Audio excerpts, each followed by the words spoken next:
Good morning, students. Welcome to social study class.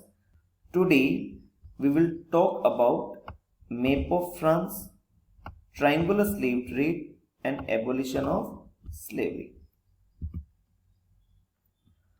Look at the map of France. First of all, Nantes, that is a seaport. Bordeaux, also a seaport. Both these ports were used for slave trade. Then Paris and Marseilles. Please learn all these places because you will be asked to mark and label these places in your exams. Triangular slave trade. What does it mean? Look at the map very carefully. You will find here some islands.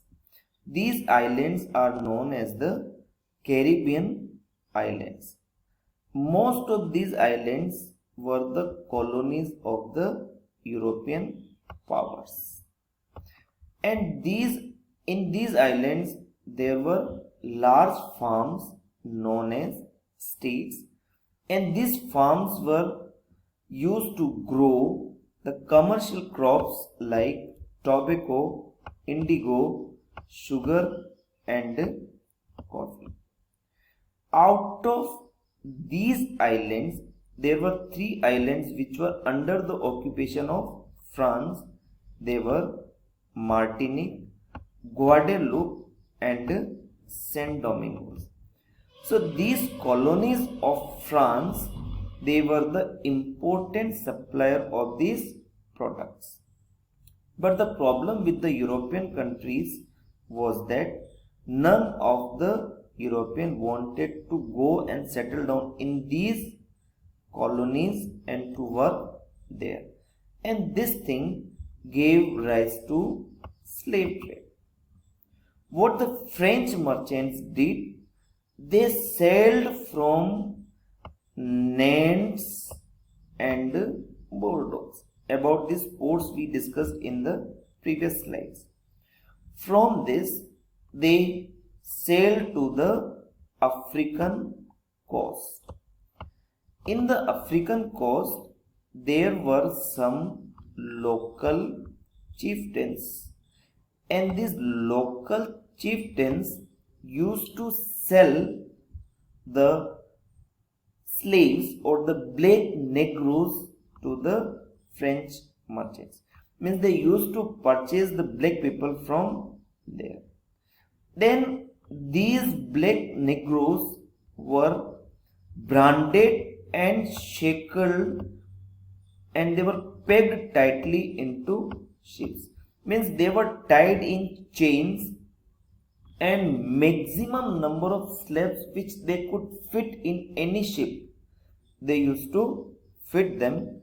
And then there was a 3-month long voyage.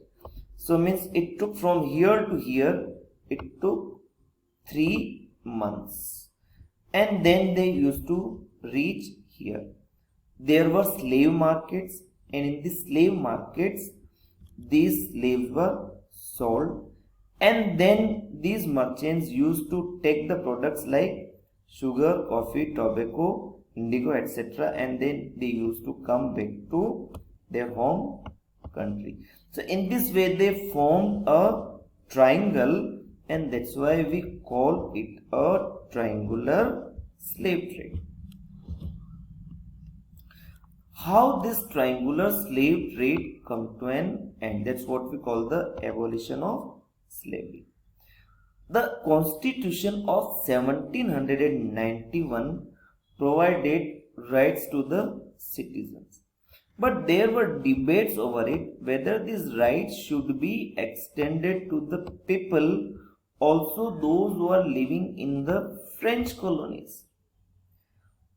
The National Assembly wanted to pass the laws to free the slaves, but they could not do it because the slave trade was a profitable business, and they did not want to make the businessmen and other merchants unhappy because their incomes depended on the slave trade.